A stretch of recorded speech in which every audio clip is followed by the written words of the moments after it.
Hi there, this is your friendly neighborhood poet, Tara Hicks.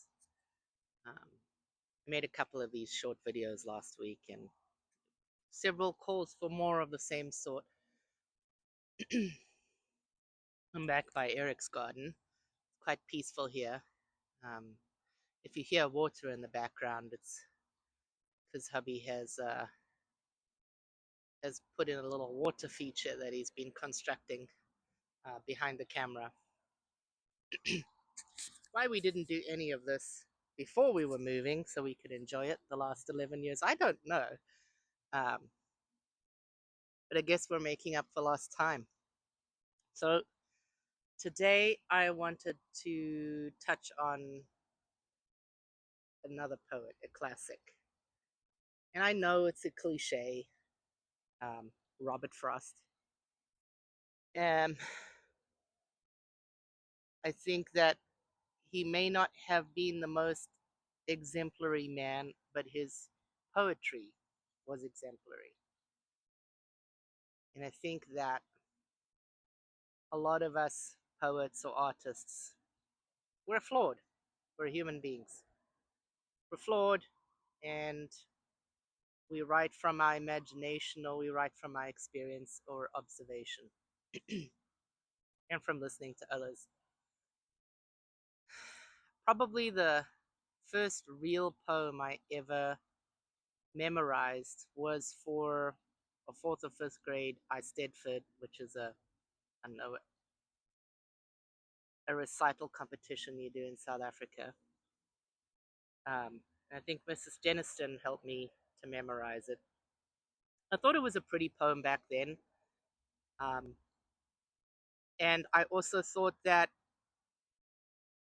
Fire and Ice, it was this passionate war, but being 9 or 10 years old, I had no real concept, no real grasp on the concept, on the depth of the poem, and I think I do now. So I'll recite it to you. Um, Hopefully I do a good job from memory,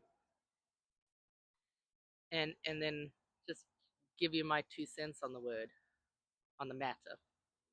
Fire and Ice. Some say the world will end in fire, some say in ice. But from what I have tasted of desire, I hold with those who favor fire.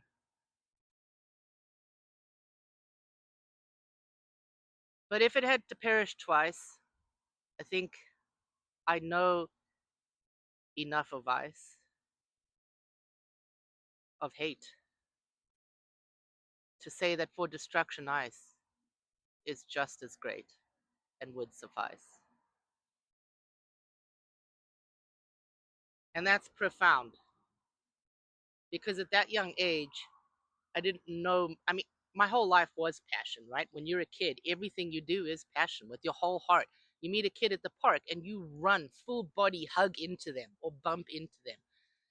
Mom calls you for dinner and you run headlong down those stairs, right?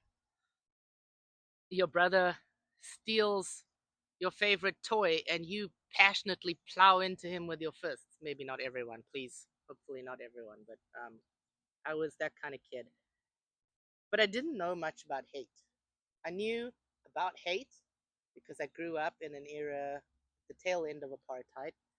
I knew what was going on, but was kind of protected from that.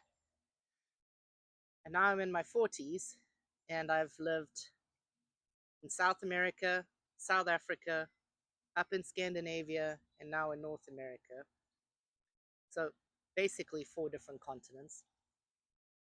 And I've gone through various regime changes in those countries. I've seen the political and religious pendulums swing back and forth, and I've seen either I ran away from religion because of how it had impacted my life, not from my parents, but from around the world. I just saw too much bigotry to buy into that anymore. And I think We start to see it now in sci-fis and things like that where ice is destructive. I mean, when it grows, it creeps, it crushes the hulls of boats. Um, it's like the emotional trauma that people inflict on each other, right? The passionate, burning flame is what everyone sees on the surface, the fire. You can destroy the world with fire, and everybody will feel it, everybody will know it. But there's a far more insidious way to end the world, and that's with ice, right? It's under the surface. It's the lies, the bigotry, the hidden things beneath.